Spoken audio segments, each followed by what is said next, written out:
Zekthera had ruled the hunt for 3 centuries. Standing 12 feet tall on powerful haunches, with razor-sharp claws that could slice through starship hull plating and fangs that dripped with paralytic venom, the Predator King was apex among apex predators. His species, the Vorthak, had conquered 17 star systems by doing what they did best, hunting sentient prey for sport. The arena stretched before him like a twisted maze of metal corridors, flickering lights and deadly traps. Somewhere, in that labyrinth cowered his latest quarry, a human from the recently discovered Terra system. Zekthara's mandibles clicked in amusement as he recalled the briefing. Humans were supposedly clever tool users but physically weak. No natural weapons, thin skin, brittle bones. They hadn't even developed proper space travel until recently. "This hunt will be over before the sun set," he growled to his assembled pack, his voice a rumbling bass that shook dust from the arena's ceiling. "The human will provide barely an hour's entertainment." The other Vorthak chittered their agreement, their eyes glowing with anticipation.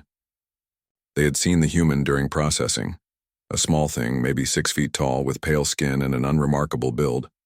It had been equipped with nothing but basic survival gear and a simple combat knife, as per the traditional rules of the Great Hunt. What they hadn't expected was the smile. Marcus Chen adjusted the grip on his knife and grinned wider as he heard the hunting horn echo through the arena. Somewhere behind him, Death Incarnate was beginning its pursuit, and he couldn't have been happier about it. The other humans back on Earth had called him crazy when he volunteered for this. "It's suicide, Marcus," his sister had pleaded. "These things have killed dozens of species." But Marcus had studied every available recording of Vorthak hunts, analyzed their patterns, their arrogance, their predictable nature. They always played with their food. The first trap came 20 minutes in, a pressure plate that would have released spinning blades from the walls. Marcus had spotted it immediately, marked by subtle scratches where previous prey had triggered it in panic. He stepped around it carefully, but not before jamming a piece of debris into the mechanism. He'd need that trap later. Behind him, Zekthara's roar of frustration echoed through the corridors. The human wasn't running in blind terror like the others. It was moving deliberately, purposefully. The Predator King's thermal vision showed the human's heat signature moving deeper into the arena, but there was something wrong with the pattern. Most prey ran until exhaustion, then collapsed. This one moved in careful bursts, then stopped completely. It was hiding its heat signature somehow. Marcus pressed himself against a coolant pipe, letting the sub-zero liquid inside mask his body temperature. He'd ripped open several similar pipes throughout his journey, creating false heat blooms and cold spots to confuse thermal tracking. The Vorthak were apex predators, but they'd grown lazy hunting panicked prey. They didn't expect tactics. The first direct encounter came in a narrow corridor lined with broken machinery. Zekthara rounded the corner at full speed, expecting to find cornered prey. Instead, he found a loop of high-tensile wire stretched across the passage at exactly neck height. The Predator King hit the wire doing 40 miles per hour. The impact sent him sprawling, ichor streaming from a gash across his throat. As he struggled to his feet, snarling in rage and confusion, a small figure dropped from the ceiling pipes above. Marcus landed on Zekthara's back and drove his combat knife deep between the creature's shoulder blades, angling up toward what he hoped was something vital. The blade, designed for human warfare, barely penetrated the Predator King's thick hide, but it was enough to send the creature into a frenzy.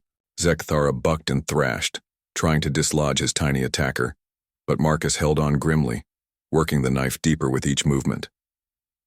When massive claws finally swept him off, he rolled with the impact and came up running, that same infuriating smile still plastered across his face.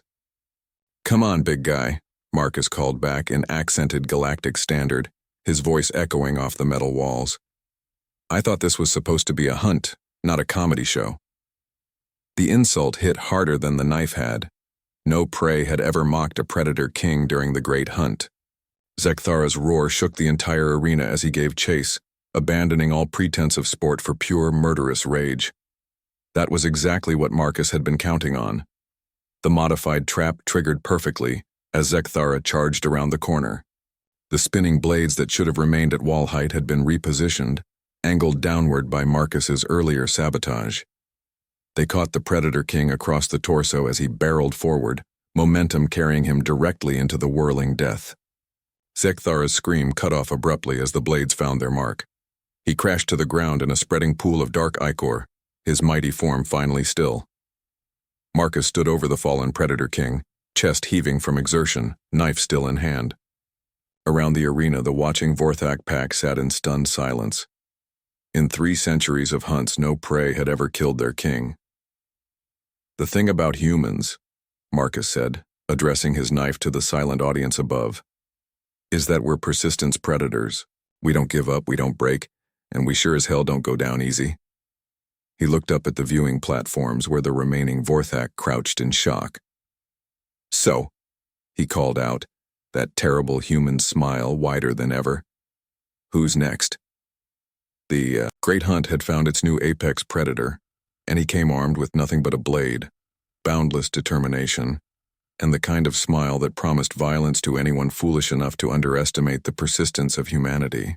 In the silence that followed, every Vorthak in the arena learned the same lesson their king had discovered too late. Sometimes, the prey hunts back.